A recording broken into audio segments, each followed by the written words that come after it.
Well, good evening to you. Thanks for joining us on the Tuesday edition of the show.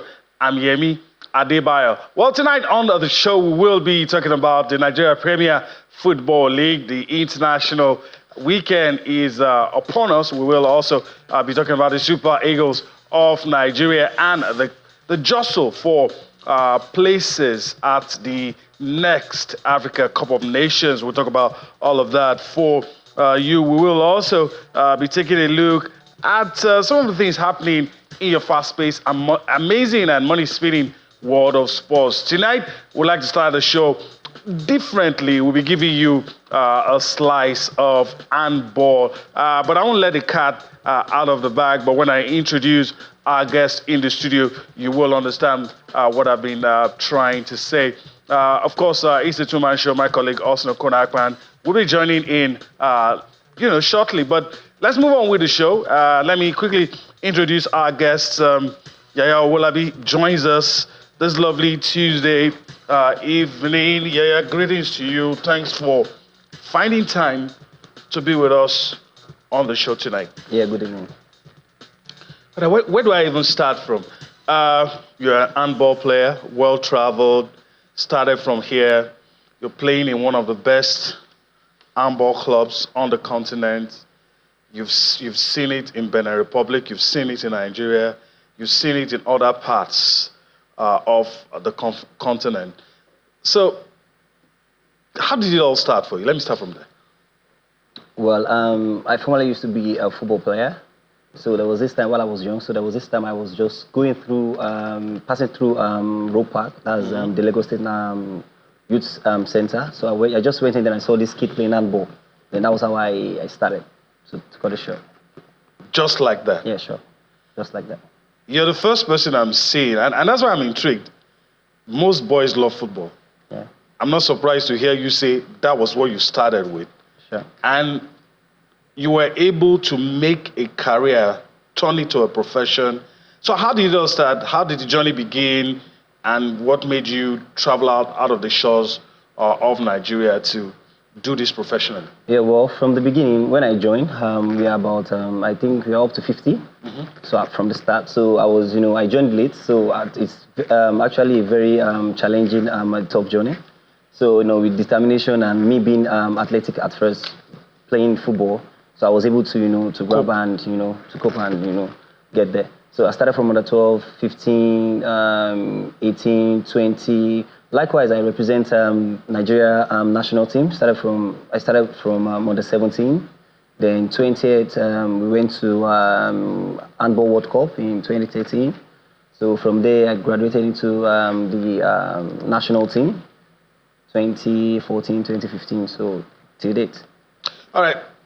Where do you currently play? We're seeing pictures on screen, some of the things you've done. So where do you currently play now? I also followed your career, played the Continental Cup, with your team. So, just quickly explain to us. I know we don't have much time. When you left Nigeria, what you were doing, what got you to the current club, and now maybe our viewers will be able to see later on some medals on the table sure. already. But just quickly explain the journey. So however, I joined Flowers CNSS of Benin 2 years ago. So it's been a very great journey. So this season we marched first in the local league. So then, the final just spiked up a lot of stuff. Like we are not really preparing for the Club Afrique. So at some point, when the owner of the club came, saw the final, and so it was really encouraged and felt like, okay, yeah, I think it's worth spending my money on this. So we just prepared like in between 2 weeks to the championship, because I think we finished the finals like probably on the 22nd of September. Then it was quite closer to the Club Africa, to commence. So then the club owner told us that if we're able to get in this gold, it's going to take us to, we're going to represent the Benin Handball Federation in the Club Afrique. Then we were like, okay, wow, if that should be the case, then we went and we won. So I even collected like MVP of that very day. So then it was with some gift and incentive. So however, so when we got there, we started with take the game like gradual the way it's meant to be, because playing the final like 2 weeks ago, we got some injuries. We have some players who are injured.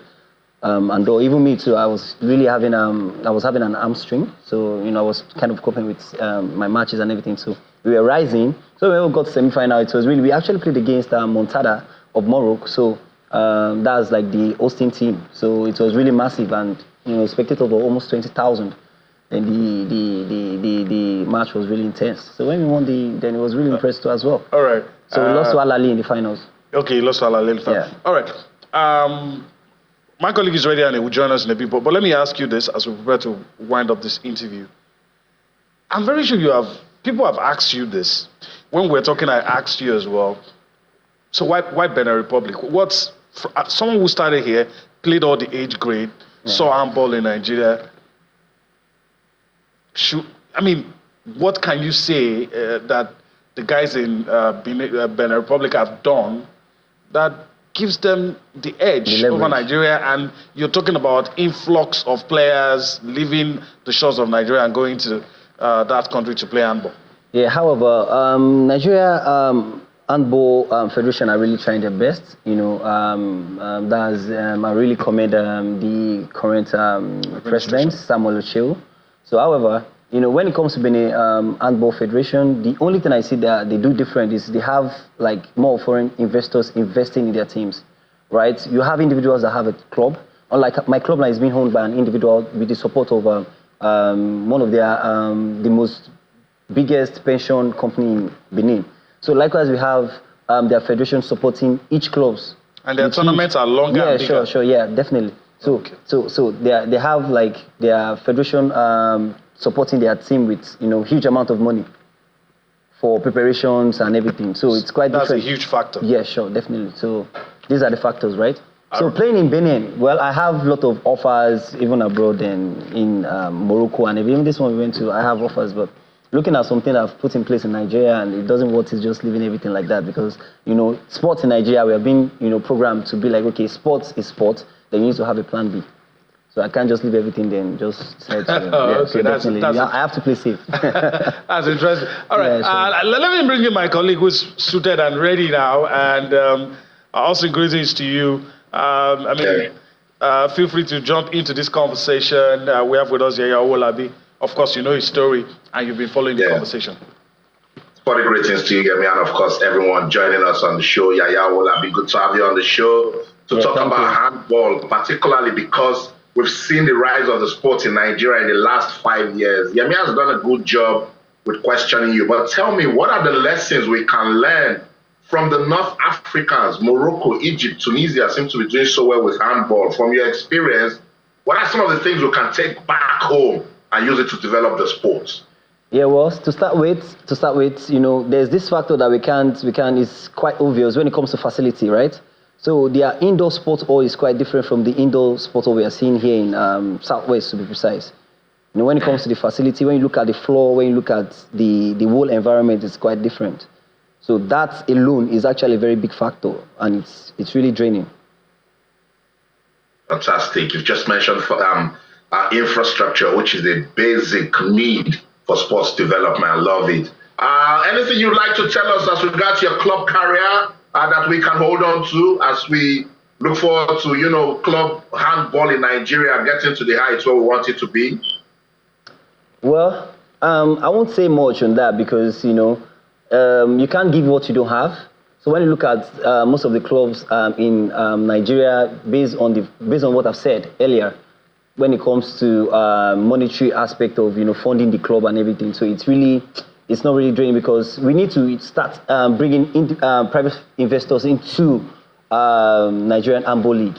Though we have prudence, you being a club, you need to try and get like a private sponsor to invest. You have to have sources definitely. Because if you say you just want to do it alone, it's not going to be easy. Like paying like about 40 athletes every month, and how much do you want to be paying them when you don't really have support from the government and you don't have sponsors? All right, before we let you go, in a few seconds, because we're really out of time, I know you want other people to be like you. Yeah, sure, you're doing things maybe that's part of your Blambi, I don't know. but you're doing things to ensure that people get the opportunity to rise to the level you are. So what are some of those things? Yeah, well, I have this youth empowerment program that I do every year. It's a yearly program, so I get it done in campus, in campus on the island. So I try just to for young kids? Yes, not just for young kids, like for youths.